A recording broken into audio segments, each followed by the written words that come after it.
Você já ouviu várias vezes aqui no Observatório da Cultura falarmos de economia da cultura.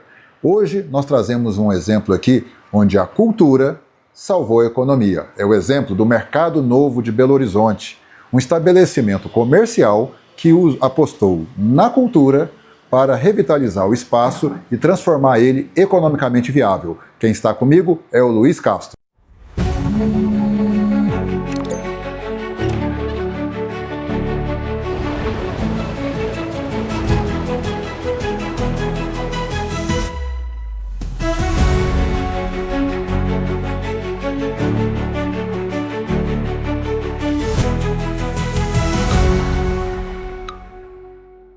Seja bem-vindo, Luiz, ao Observatório da Cultura. E eu começo perguntando para você como é que é essa história de ser curador de um espaço que é comercial. Olha, o Mercado Novo ele é um prédio muito grande, né? Ele é um projeto que ele tinha algumas necessidades por conta do histórico, né? de desocupação e a gente desenvolveu diversos projetos nesse Mercado Novo para que ele vingasse. E um dos grandes triunfos desse espaço foi justamente a gente fazer a curadoria. Curadoria, para mim, é, sobretudo, um processo de escolha, né? É a gente colocar o todo em detrimento de outros pequenos negócios. Então, a gente tem sempre que pensar no coletivo, no contexto total, para que a gente construa um mercado novo que fosse forte. Então, é sobretudo sobre escolha para que a gente tivesse aí um projeto que conseguisse ter um prédio aí rico por si só. O nome é Mercado Novo até hoje, mas ele não é tão novo assim, né? Conta como começou esse projeto, como é que ele foi originalmente idealizado? Olha, Mercado Novo, o nome por si só já diz, né? É um mercado de Belo Horizonte. Em Belo Horizonte a gente tem um outro mercado, que é o Mercado Central, que é tradicionalíssimo na cidade, inclusive ganhou prêmios aí de terceiro melhor do mundo. Ele é muito bem frequentado e muito querido pelos belo-horizontinos. Esse Mercado Central ele é da década de 20 e na década de 50, entre 50 e 60, haviam problemas estruturais na cidade por conta desse mercado, que era um mercado a céu aberto, era como uma feira na principal avenida da cidade. Então a prefeitura intimou os associados daquele mercado para que eles fizessem uma estrutura física para que aquele mercado deixasse de atrapalhar a cidade. Daí então os associados do Mercado Novo idealizaram o novo mercado municipal, que era capitaneado então pela prefeitura de Belo Horizonte. Os associados pagavam ali uma mensalidade. Essa era uma obra faraônica, era o mercado mais moderno da América Latina e maior também. E por muitos anos a construção ficou a ferro e finco ali, mas os interesses ao decorrer do tempo mudaram e as pessoas desistiram da ideia de mudar para o Mercado Novo. Então a edificadora Sobrado, que era a construtora responsável por desenvolver aquele projeto, quebrou, e esse projeto ele nunca saiu do papel, assim, ele nunca foi inaugurado, a gente nunca teve uma inauguração. Então, esse prédio no hipercentro da cidade, com a maior estrutura de mercado da América Latina, sem uma convenção, sem um regulamento interno, sem um projeto que parasse de pé, acontecia de tudo por ali.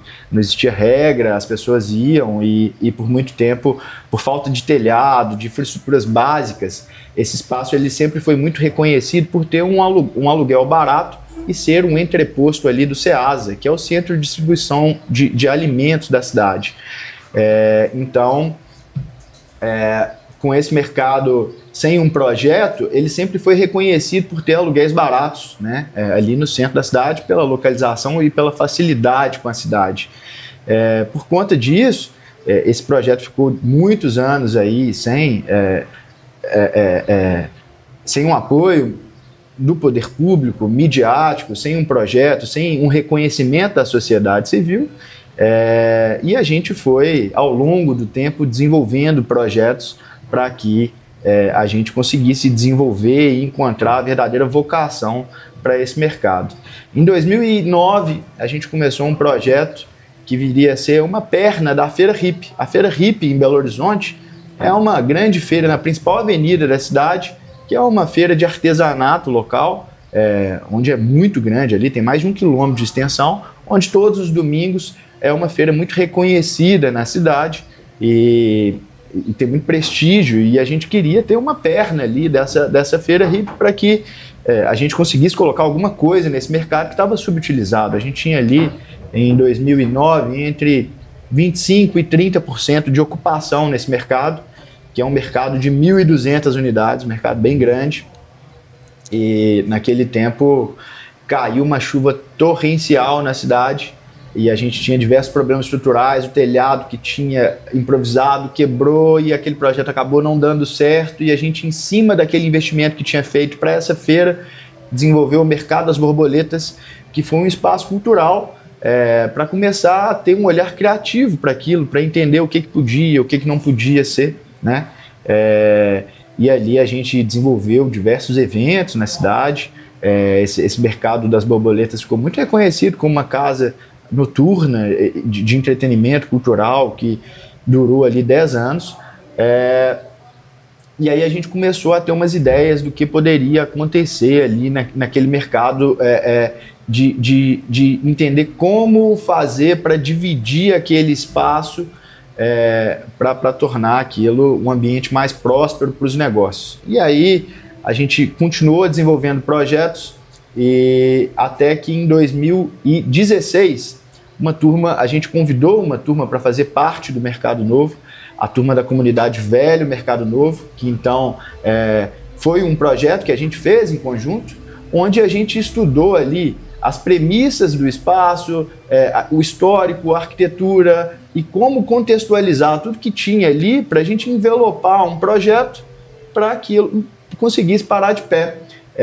A gente, no Mercado Novo, a gente sempre foi muito reconhecido. Na parte do térreo, a gente tem a Feira Livre, que é onde a gente tem ali hortifruti da cidade. Estima-se 40% de todo o hortifruti da cidade passa por ali, que é onde os atacadistas vendem para os sacolões, para os supermercados, etc.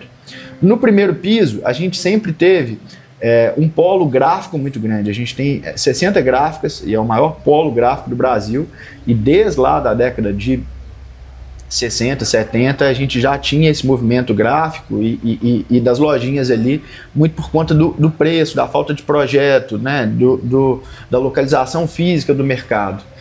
E a gente, em 2017, com esse projeto Velho Mercado Novo, fazendo um estudo sobre o espaço, a gente descobriu que ali, por conta dessas características do espaço, tanto de arquitetura quanto dos negócios que já estavam ali contidos, que muitos negócios perpetuaram ali, e negócios que ao longo do tempo foram se perdendo, né? A gente tem ali o caso de uma fábrica de velas artesanais. Hoje a fabricação de velas é toda mecanizada, industrial, etc. A gente tem diversos lojas de tipografia, né, que é juntar letrinha por letrinha e fazer o material gráfico. A gente tem luthier, que conserta equipamentos de música, isso muito antigos. Loja de discos e de som mais antigos, que estão ali desde a década de 70. A gente tem ali tornearia. Tornearia é um serviço de consertar pequenas peças de equipamentos. Então, você estragou um ventilador, você leva lá, o rapaz conserta, ele fabrica aquela peça e faz e conserta seu equipamento. É no nível do artesão mesmo. Isso. E os saberes e fazeres estavam ali nesses negócios desde a década de 70, com as suas famílias. Então a gente olhou para o próprio projeto, para a própria arquitetura e para a própria lógica de funcionamento do que estava se perpetuando lá durante o tempo, para criar um conceito de revitalização que viria aí a ser o Velho Mercado Novo em 2017.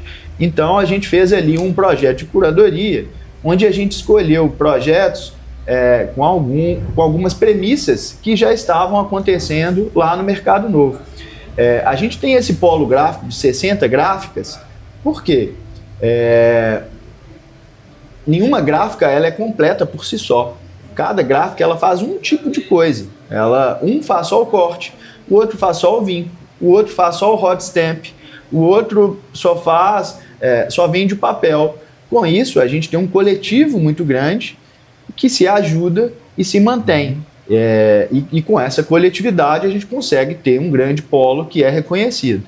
Dentro disso, a primeira das premissas foi a hiperespecificidade.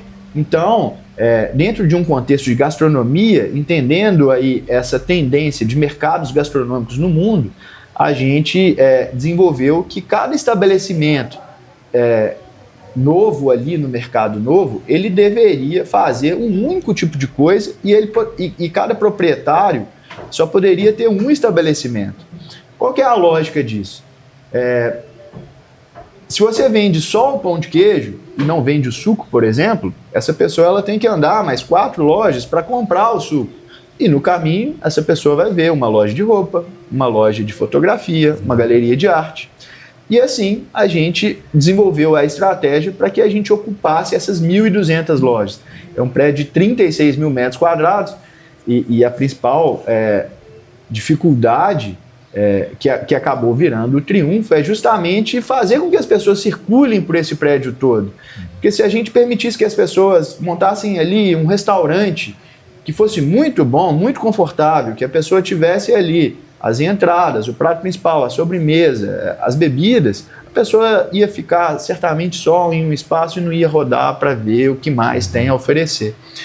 E esse foi um das premissas do mercado, né? Mas a gente fez um estudo de caso de todo o prédio. Então a gente fez um estudo da cultura alimentar, de como vendiam os restaurantes na parte de baixo, para justamente influenciar e servir, né, como inspiração para o marketing dos novos restaurantes. E a gente fez um projeto todo pensado em perpetuar o que ficou ali durante o tempo, né? Porque justamente esse fator histórico, essa nossa cultura, é justamente o que a gente tem que zelar, as nossas diferenças, é o que a gente tem de mais valioso naquele espaço.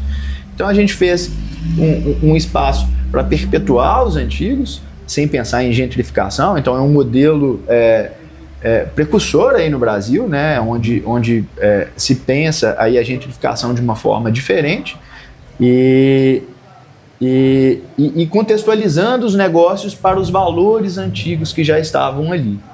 E foi um projeto que assim deu muito certo e hoje aí é referência no Brasil. É um negócio que você está nele também por uma questão familiar, né? Algum momento, como é que foi a guinada desse negócio em que a cultura salvou o econômico? Sim, hoje eu digo que as duas coisas estão juntas, né? Não dá para dissociar o cultural do econômico, principalmente quando a gente fala em mercado. Eu já nasci ali dentro, então o meu avô ele sempre administrou esse prédio, ele sempre teve a maioria das lojas desde a década de 60, inclusive perdeu grande parte do seu patrimônio por conta de manter esse espaço durante muito tempo. E a gente, pela necessidade de ver um espaço que estava subutilizado, sempre fez muitos projetos. Mas eu te digo aí que a grande virada de disco foi aí entre 2018 e 2019, quando a gente já tinha um modelo de negócio que estava pronto. Então, a gente tinha só que replicar ali para o terceiro piso. Foi quando a gente viu que também não era possível fazer exatamente o mesmo projeto no terceiro, mas aí a gente viu que realmente deu uma guinada e as coisas mudaram e a gente tinha o potencial de construir de uma forma mais enxergando o futuro, né? Você acha que quem está mais preparado do público que você tem lá, os mais antigos ou os novos que estão chegando lá, para entender esse conceito de negócios autorais? Porque, de uma certa forma, o artesão já fazia isso, mas não usava esse termo, né? E o mais novo já lida aí com a economia da cultura. Mas você acha que os dois públicos, o seu usuário, o seu cliente mais antigo e o mais novo, entendem que estão no mesmo jogo? Entendem, e isso é uma das coisas que faz o mercado ser tão mágico, assim, né? Entender que o jovem ele consegue curtir uma noite de paquera, de happy hour, com o contexto e com os valores do que se era feito antigamente. Então, existe sempre um intercâmbio, até para quem é novo, do nostálgico. Então, com a arquitetura a gente consegue mostrar isso, né? O mercado joga muito com a própria arquitetura dele, né? Sim, sim. como é uma obra faraônica, era, obviamente, um desafio muito grande fazer qualquer tipo de reforma. Então, a gente utilizou justamente do desafio como a nossa principal arma. Então, a gente valorizou e fez um estatuto para que as pessoas seguissem. Então, as fachadas têm que manter as características, as placas são inspiradas nos lojistas antigos, os cogobós, a gente não pode colocar nada ali que interfira, né? Que são aqueles tijolos vazados que deixam a luz e a brisa passar ali para dentro do mercado. Então, a arquitetura, sem dúvida, é um dos triunfos do mercado aí. A gente sempre quer deixar ali os tijolos das paredes aparentes. A ideia é ser um mercado e valorizar essa história. Não é colocar um piso de 1 metro por 1 metro de granito no chão e fazer uma loja de shopping. A ideia é justamente valorizar aquilo que está lá perpetuando, né? Aqueles valores, aquela forma de fazer o propósito, é o porquê daquilo ser como é, né? Vocês não fazem publicidade, tem o perfil, né? Depois você deixa aí qual que é o arroba para as pessoas seguirem, mas vocês têm muita visibilidade espontânea, né? Tanto do usuário até da imprensa, o jornalismo profissional. Você atribui isso a quê? Por que tem tanto interesse nesse conteúdo, nesse fazer lá como conteúdo para os outros? Olha, sobretudo por conta da comunidade, né? Hoje a gente tem ali 1.200 lojas, a gente tem uma comunidade de 300 empresários ali diariamente no mercado. A gente tem o maior polo gráfico do Brasil, a gente tem 60 bares e restaurantes, a gente tem umas 70 lojas de vestuário. Dentro da economia criativa, aí uma das grandes potências do Brasil hoje. Então, é muita gente ali dentro falando. Então, facilmente tudo que acontece ali dentro vira uma notícia, porque os próprios consumidores, eu gosto de usar a lógica que a gente utilizou para a curadoria como um conceito para a imprensa, por exemplo. A própria comunidade que está ali dentro já consome essas notícias e espalha, né? A gente não tem uma verba para publicidade, por exemplo, mas a gente consegue aí fazer um marketing com os próprios lojistas, fazer parcerias, né? E o mais importante, eu acho que em qualquer projeto, é o próprio projeto, né? É o que a gente está fazendo lá. E aquele projeto, ele é muito repleto de verdade, sabe? As pessoas que estão ali estão fazendo porque elas têm a memória afetiva daquele alimento, elas têm uma memória familiar, elas têm uma memória com o espaço. E por conta de toda essa verdade, as pessoas querem comprar, querem entender, porque a verdade costuma ser muito mais fascinante do que qualquer outra coisa invencionista, né? Um shopping, uma galeria, em primeiríssimo momento um negócio imobiliário, né? A gente às vezes tem a experiência da praça de alimentação, do estacionamento, mas é um negócio imobiliário, está se alugando espaço.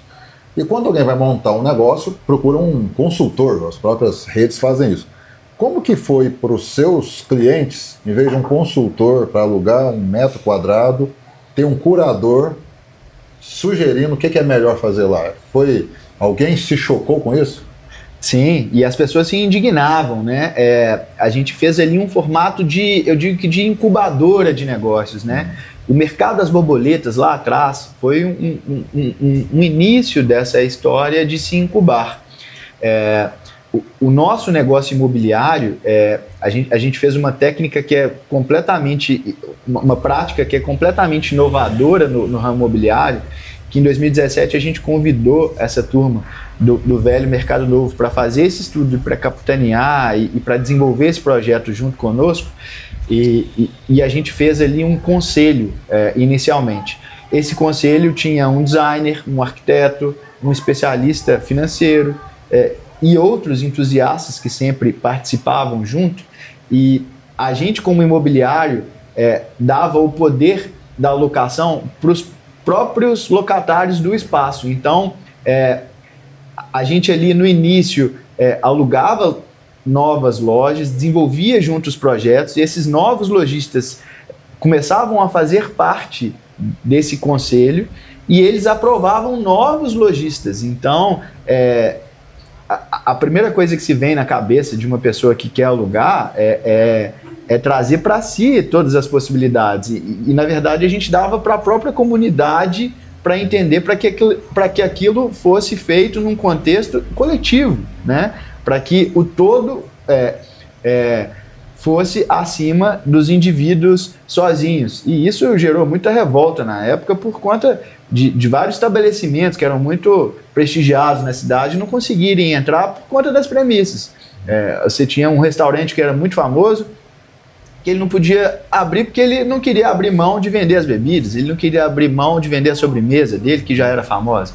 Mas o contexto do mercado foi construído em cima disso, de hiperespecificidade, da gente fazer uma coisa coletiva. E isso esse que foi o grande triunfo, assim, e que é o legal da coisa. Foi a necessidade que levou para esse modelo ou vocês tiveram uma inspiração em algo que deu certo para além da própria experiência do mercado das borboletas? Vocês viram isso funcionando em algum outro lugar? Cara, na verdade é tentativa e erro, né? O empreendedor, assim, 90% do tempo ele toma ferro, né? Então a gente foi desenvolvendo projetos e dando voz e tentando formas de se adequar e de gerar algum conteúdo que fizesse o prédio parar de pé, e nessa oportunidade muito rapidamente deu muito certo. Então foi um modelo de negócio experimental, não acontecia em lugar nenhum do mundo, mas a gente se inspirou em modelos de negócios e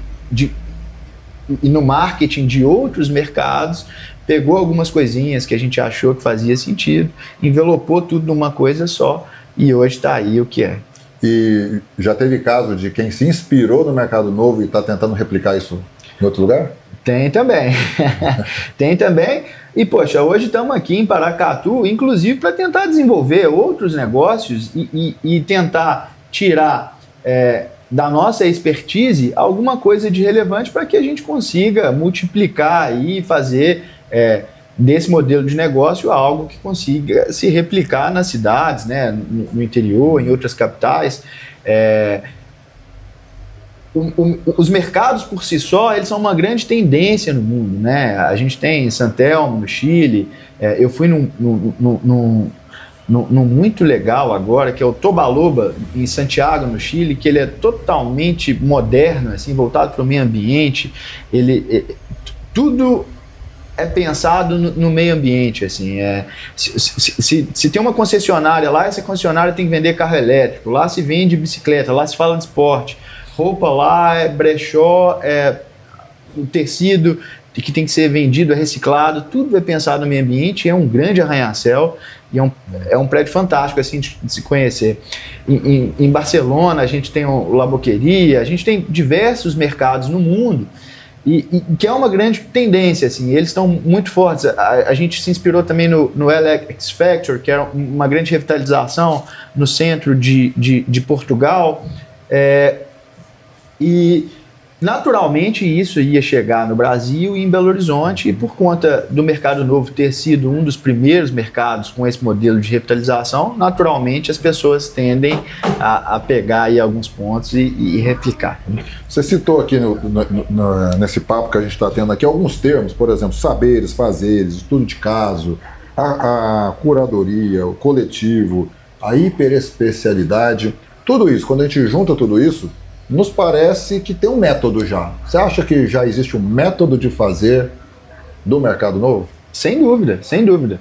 Se tem uma coisa que a história e o tempo têm nos ensinado é a cada vez mais ter um olhar crítico para essa metodologia, né?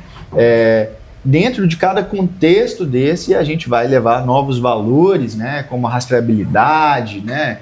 Como a gente tem aí diversos outros termos e sem dúvidas aí a gente desenvolveu uma metodologia, até porque esse mercado já tem 8 anos e ele permanece de pé e permanece crescendo e é sinal que isso tem dado certo. Você fala também, quando você palestra, sobre o patrimônio imaterial urbano, né? O que é isso? Qual que é o papel que você vê do mercado novo nessa concepção do patrimônio imaterial urbano, que vai além da arquitetura, né? Numa cidade igual Belo Horizonte, que tem muita história, né? Uma cidade que nasceu planejada, mas que viveu o modernismo, a história do Brasil passa por lá. Qual que é o papel que o mercado novo tem para construir esse imaginário desse patrimônio? É justamente entender o contexto e ligar essas coisas, né? Ligar a arquitetura, nos conceitos de sustentabilidade, nos saberes e fazeres, na valoração da cultura, justamente a gente conseguir evidenciar o que é nosso, né? Os mercados são, ou ao menos deveriam ser, um grande retrato do que nós somos enquanto sociedade, né? Quando você vê numa banca de mercado, tá ali o tipo de pimenta que vem das famílias que cultivavam lá atrás na cidade, a cultura alimentar da família, toda a produção artesanal das famílias que estão ali na cidade. E o que a gente vê no mundo hoje é que ele tem ficado cada vez mais pasteurizado, né? As pessoas têm uma falsa visão de desenvolvimento em que elas saem das pequenas cidades e vão para os grandes centros, elas saem dos negócios de família e vão abrir uma franquia, elas saem dos bairros e vão para os shoppings, e acaba que o mundo acaba ficando cada vez mais homogêneo e a gente acaba perdendo muito do que a gente e na minha visão, essa nossa identidade, né, é o que a gente tem de mais potente, né? Quando você vai no Japão, você não quer comer um hambúrguer no McDonald's, você quer justamente entender lá como eles fazem o sushi, qual que é o processo, por quê, né? Quem que desenvolveu aquela técnica. E aqui no Brasil, no interior, nas nossas cidades, não pode ser diferente. Então, é justamente contextualizar todas essas coisas juntas e falar um pouco sobre isso. Luiz Castro, muito obrigado pela sua presença aqui no Observatório da Cultura e parabéns pelo empreender com a cultura. Muito obrigado, para mim é uma honra estar aqui e bom demais. Obrigado. E o Observatório da Cultura fique por aqui, fique ligado. Logo teremos novo episódio na nossa playlist. Curta e siga e compartilhe. Obrigado.